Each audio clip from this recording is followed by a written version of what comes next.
बिस्मिल्लाहिर्रहमानिर्रहीम। Hello and अस्सलाम वालेकुम। मैं हूँ हिना अजमीन, तो वेलकम करती हूँ आपको अपने चैनल पर और साथ में आपका शुक्रिया अदा करती हूँ क्योंकि आपने अपना कीमती वक्त निकाला मेरे वीडियो को देखने के लिए।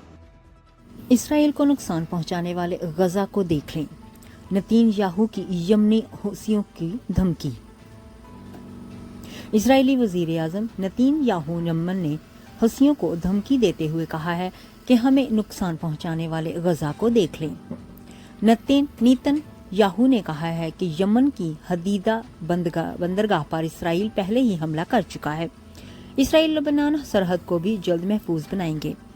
ख्याल रहे कि इसराइल वजीर आजम का धमकी अमेज बयान आज यमनी हूसियों की जानिब से इसराइल पर हाइपरसोनिक मिसाइल से हमला के लिए जाने के बाद सामने आ गया है। हूसियों की जानिब से जारी बयान में कहा गया है कि मिसाइल हमले में इसराइली दारुल हुकूमत तिल अबीब के करीब एक अक्सरी हदफ को निशाना बनाया गया है। इसराइली फजाई दिफाई निज़ाम मिसाइल को रोकने के लिए मुतहर्रिक हुआ, लेकिन वो मिसाइल को रोकने में नाकाम रहा। लेबनान की सरहद के साथ बसे लोग हजारों इसराइली घर छोड़कर अंदरून इसराइल मुंतकिल हो चुके हैं, जबकि इसराइली मीडिया के मुताबिक इसराइल लेबनान पर बड़े हमले की तैयारी कर रहा है। मेरे चैनल को अभी तक सब्सक्राइब नहीं किया तो प्लीज काइंडली कर लीजिएगा और जी हाँ, अपना बहुत सा ख्याल रखिएगा, हमेशा खुश रहिएगा।